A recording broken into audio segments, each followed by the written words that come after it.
नमस्ते सर। नमस्ते। क्या शुभ नाम आपका? शबा अहमद बोल रहा हूँ sir, Navayuga engineering company limited से सर। मैं कह रहा हूँ कि सर हम लोग आज का दिन लेके सर 18 दिन तक टनल में हम लोग सब फंसा था सर। वो 17 दिनों तक आप लोग को जो है कि अंदर कैसे रहे, थोड़ा इसके बारे में जानकारी दीजिए। पहला दिन कैसे कटा, उसके खाना पीना रहना क्या था? तो ये हमें मालूम नहीं था कि टनल कहाँ गिरा है, क्योंकि जहाँ पे गिरा था उससे 2.5 किलोमीटर आगे हम थे। फिर हम लोग के अंदर में पाइपलाइन था 2 ठो, जिसको हम लोगों ने पानी डाल के बाहर फेंका, अंदर किया, तो लोगों को मालूम चले कि हम लोग सही हैं, कुछ कहना चाह रहे हैं। अच्छा, 41 लोगों में से सबसे लास्ट में आप निकले, ऐसा क्यों? सब कोई सोचेगा कि पहले हम निकल जाए, अपनी जान बचाए, लेकिन आखिरी में आप निकले, ऐसा क्यों? तो प्रधानमंत्री से आपकी क्या बात हुई, कैसा लगा ये घटना? जब देखे तो परिवार में तो कोहरामी मच गया होगा एकदम। क्या पूछना है, क्यों कहने की इकलौता बेटा जिंदगी मौत के बीच झूल रहा था। उत्तराखंड सुरंग में जो हादसा हुआ था और उस हादसे में 41 लोग जो है कि उस सुरंग में दब गए थे।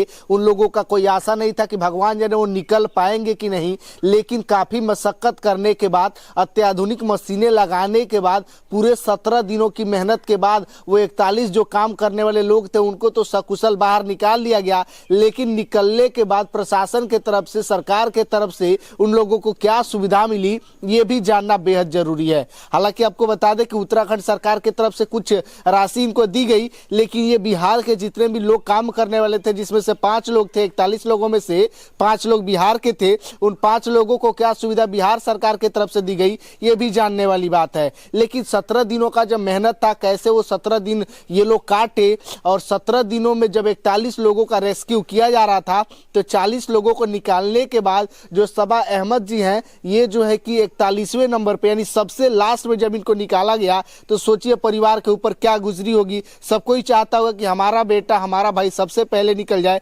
लेकिन इनका था कि नहीं, सबको निकालने के बाद हम उसके बाद से निकलेंगे। अभी इनके परिवार के पास हम मौजूद हैं और इनसे बात करेंगे। ये बताइए, वहाँ पे क्या काम करते थे आप? फोरमैन थे, सिविल फोरमैन थे। तो कितने दिनों पहले आप वहाँ पे शिफ्ट हुए थे, वहाँ पे टनल में? 4 साल पहले। 4 साल से वहाँ पे आपका काम चल रहा था? 4 साल से काम चल रहा तो था। 4 सालों में कभी कोई दिक्कत नहीं हुआ? कोई दिक्कत नहीं हुआ था। तो 4 सालों बाद ऐसा अचानक ऐसा उसमें क्या हो गया कि ये टनल जो है कि दोनों तरफ से बंद हो गया? वहाँ पर तो रोज काम चल रहा था, कोई ऐसा था नहीं गतिविधि के जिससे मालूम चले कि टनल गिरेगा या कुछ ऐसा हुआ, कि रोज हम लोग काम कर रहे थे वहाँ पे। डेली के जैसे हर दिन? डेली के जैसा चल रहे थे। तो उस दिन अचानक ऐसा क्या हो गया? अचानक कुछ नहीं, वहाँ कोई एक्टिविटी नहीं था। प्राकृतिक आपदा था, उसमें कोई कुछ नहीं कर सकता है। प्राकृतिक आपदा तो बोल के थोड़ी आता है कि मैं आने वाला हूँ, गिर तो कुछ गया। लोग ये भी सुनने में आया था कि शायद उस रात भूकंप भी आया था। अब रात भूकंप आया था या नहीं आया था, क्योंकि हम वहाँ से 2.5 किलोमीटर आगे फेस में काम कर रहे थे। अच्छा। मशीनरी वगैरह बहुत सारी चलती है, इसलिए मालूम नहीं चला। ऐसे उत्तराखंड में आपको साल में 10 बार से तो कम भूकंप ज़्यादा ही आता है, कम नहीं आता है। भूकंप वहाँ कंटिन्यू आता है। अब वहाँ जो पहाड़ी इलाका जो है हिमालय जोन है, हिमालय जोन का रॉक कंडीशन बहुत पुअर रॉक है। तो इतना दिनों का जब मेहनत था, वो 17 दिनों तक आप लोग को जो है कि अंदर कैसे रहे, थोड़ा इसके बारे में जानकारी दीजिए। पहला दिन कैसे कटा, उसके खाना पीना रहना क्या था? फर्स्ट दिन तो बहुत मुश्किल था। जब स्टार्टिंग जब टनल जब गिरा तो मालूम चला हम लोग को कि टनल गिर गया है कहीं। तब ये हमें मालूम नहीं था कि टनल कहाँ गिरा है, क्योंकि जहाँ पे गिरा था उससे 2.5 किलोमीटर आगे हम थे। फिर जब हम लोग गाड़ी से जब लेके आए, जब लास्ट जब हम लोग को निकलने का जब था, तो वहाँ पे देखे कि टनल कोलैप्स किया हुआ है। फिर फ़ोन से हमने कोशिश की बाहर बात करने की, तो नहीं हो पाई। फिर वॉकी टॉकी से हमने किया, फिर भी नहीं हो पाया। फिर हम लोग हार मान के बैठ गए थे, अब जो करने वाला बाहर वाला करेगा। लेकिन अब अगले दिन छुट्टी था, दीपावली का छुट्टी था, लोग उठे या नहीं उठे हैं, उनको खबर हुआ या नहीं हुआ। छुट्टी पे चले गए होंगे? नहीं, हम लोग तो जान रहे थे कि कौन कौन छुट्टी पर जाने वाला है और कौन कौन यहाँ रहने वाला है, ये हम लोग को मालूम था। लेकिन अब उन लोगों को कितने देर के बाद मालूम होगा या हुआ नहीं हुआ, ये हम लोग पेश में फंसे थे। फिर हम लोग के अंदर में पाइपलाइन था 2 ठो, जिसको हम लोगों ने पानी डाल के बाहर फेंका, अंदर किया, तो लोगों को मालूम चले कि हम लोग सही हैं, कुछ कहना चाह रहे हैं। ये प्रक्रिया करते करते लगभग 12 घंटा गुजर चुका था। मतलब बाहर के लोगों से कांटेक्ट करने का प्रयास करते करते 12 घंटा गुजर? जी, 12 घंटा गुजर चुका था। फिर जब हम लोगों ने पाइपलाइन खोला, जब पानी जब 4 से 5 बार जब बाहर फेंका, और जब पाइपलाइन खोला, तो फिर बाहर से हमारी बात हुई, तो लोग पूछे आप लोग सब तो स्वस्थ हैं, कोई दिक्कत इसी नहीं है? तो हम लोग बोले कि नहीं, हम लोग कोई दिक्कत नहीं, हम लोग सब ठीक हैं और इतने आदमी हैं, आप लोग जितना से जल्दी हो प्रयास कीजिए हम लोग को निकालने की। तो उस 12 घंटों के बीच में आप लोगों ने क्या खाया क्या पिया? देखिए उस 12 घंटे के अंदर तो वहाँ तो कुछ ऐसी फैसिलिटी थी नहीं खाने की। पानी था, पानी हम लोगों ने पिया, बाकी खाना तो खाया नहीं। और ऑक्सीजन आपको लगभग 18 घंटे के बाद हम लोग को मिला। जब पाइप जब खोले तो बाहर से कंप्रेसर के माध्यम से ऑक्सीजन हमारे पर अवेलेबल हो गया। अच्छा, इनके परिवार के लोग भी हमारे साथ है। इनका बेटा हमारा, आपके पापा है ना, ये क्या नाम है आपका? मुकज्जम। क्या नाम है? मुकज्जम। किस क्लास में पढ़ते हैं आप? KG2। तो पापा बाहर काम करते हैं ना? यस। तो आपको कैसे पता चला कि पापा अंदर बंद है वहाँ पे? फोन से। फोन से पता चला। Yes. तो वहाँ पे कोई गया था आपके परिवार से? हाँ, मेरे बड़े पापा। बड़े पापा गए थे पापा के पास? हाँ। तो वहाँ आप नहीं गए? मैं क्यों जाता? बड़े पापा आपको लेके नहीं गए वहाँ पे पापा से मिलवाने के लिए? मैं तो कहीं और था। मैं कहीं और था। अच्छा, घर पे आप रो नहीं रहे थे पापा के लिए? नहीं रो रहे थे। देखिए मासूम बच्चा है, इनको तो पता ही नहीं है कि अंदर हुआ क्या था। हालांकि भोले भाले हैं, कितने अच्छे से बात कर रहे हैं, इनको तो बिल्कुल भी दूर दूर तक अंदेशा नहीं था कि उसमें होने क्या वाला है। इनके पिताजी हमारे साथ है। सर क्या नाम हुआ आपका? मिसबाह अहमद। सर ये सब घटना के बाद परिवार में कैसा माहौल था, थोड़ा इसके बारे में बताइए। बहुत जो है हम लोग तकलीफ में थे, दिली तकलीफ बहुत ज़्यादा था हम लोग को, बहुत ज़्यादा। इसलिए कि हम लोग को कोई तो यहाँ पूछने वाला भी नहीं न था। सरकार से तो यहाँ की बिहार सरकार उससे ही कोई आती नहीं थी। हाँ, तो हम लोग बहुत तकलीफ में थे। एक ही लड़का हमको। आपके इकलौते लड़के हैं ये? जी, एक लड़का है। इनकी मदर जो है हार्ट पेशेंट हैं।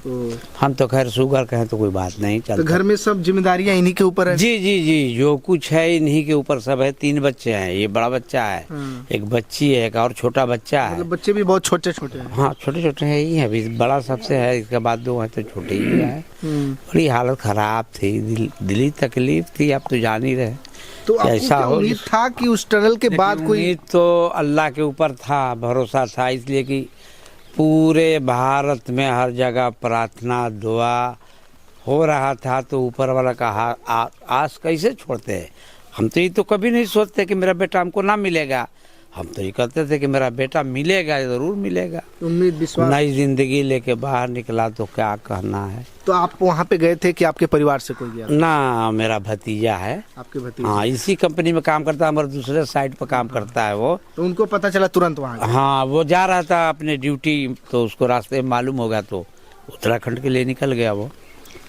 तो वहाँ पे जाने के बाद मतलब कोशिश की जा रही थी कि लोगों को निकाला जाए? हाँ हाँ, वो बताता था कि आप घबराइए मत है। हाँ, कन्हैया पापा वहाँ पर जो है पूरी कोशिश है।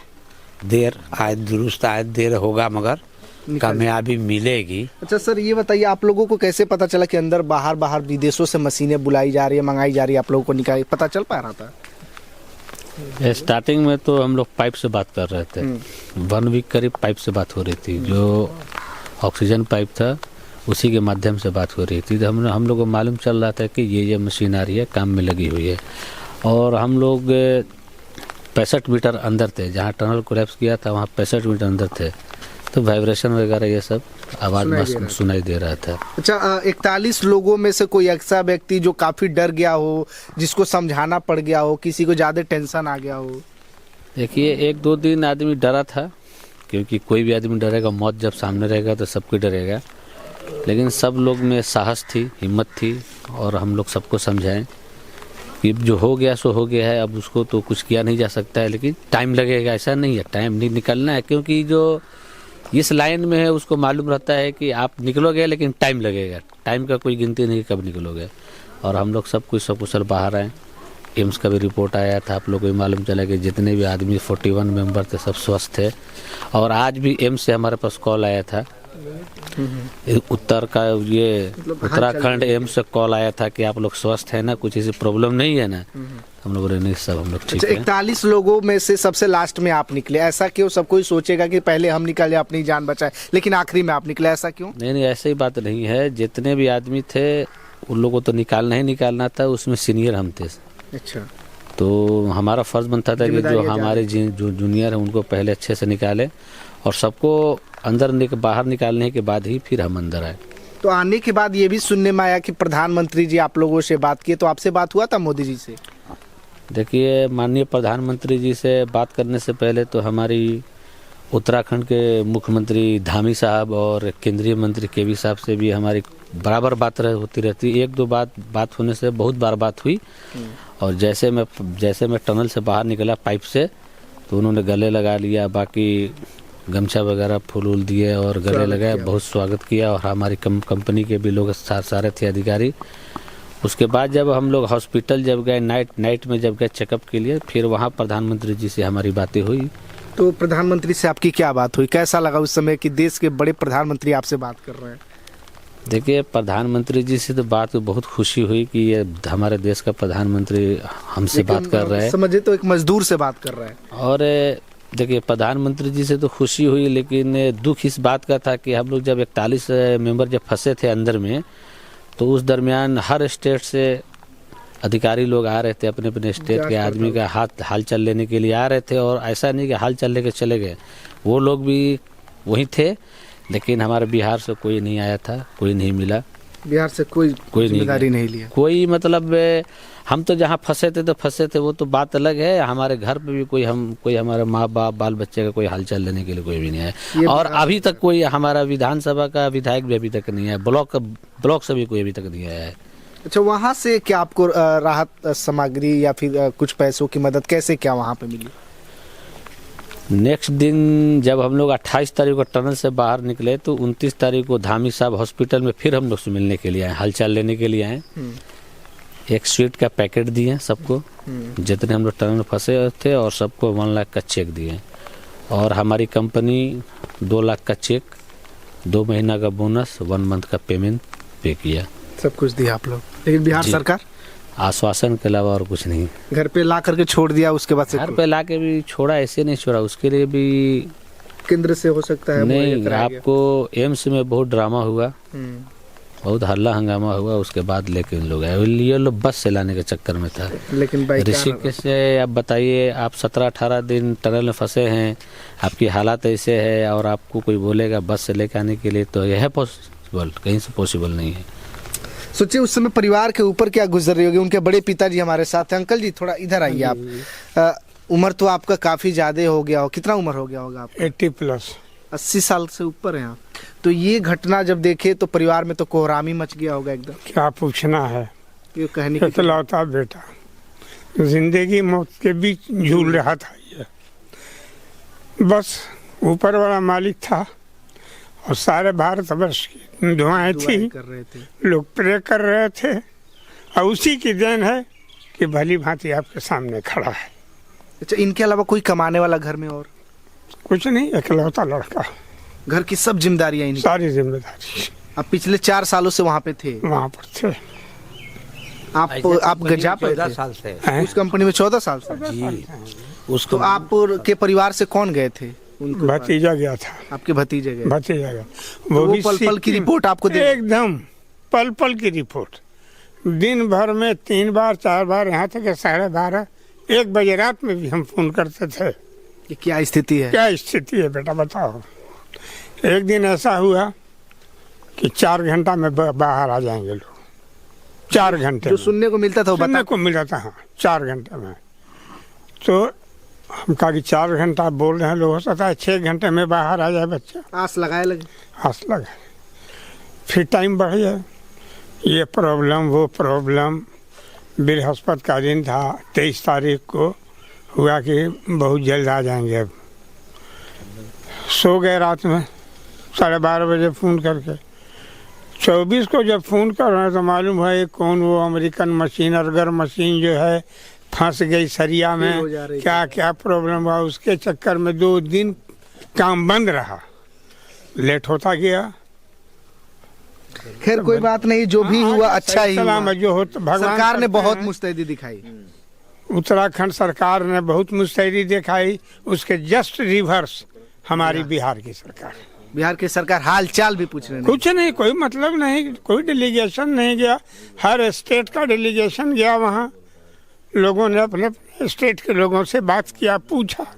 ये सच्चाई है, जब भी अपने देश में कोई बड़ा हादसा होता है ना, जो उड़ीसा में जो है कि बालासोर हादसा हुआ था, जो ट्रेन टकराई थी, सारे देश के जो भी स्टेट थे, सारे स्टेट के जो है कि वहाँ पे लोग पहुंचे थे, अधिकारी पहुंचे थे, लेकिन बिहार का कोई नहीं गया था। यहीं पे उत्तराखंड में हुआ तो बिहार का कोई नहीं गया था। यानी बिहार के साथ ये सौतेला व्यवहार क्यों किया जाता है? बिहार में कंपनी ये लोग काम करने बाहर जाते हैं, लेकिन बाहर के जाने के बाद कोई दुर्घटना होती है तो कोई पूछने तक नहीं जाता। ये अपने बिहार की स्थिति है। बाकी भगवान सही सलामत सभी का दुआओं का असर है कि आज ये भाई साहब अपने घर पे सकुशल लौटे, और बहुत खुशी की बात है कि वो सरकार जो है कि मदद की, लेकिन बिहार सरकार से कोई आशा नहीं है, कोई उम्मीद भी नहीं है। बाकी आप लोग क्या सोचते हैं? अपनी प्रतिक्रिया जरूर दीजिएगा।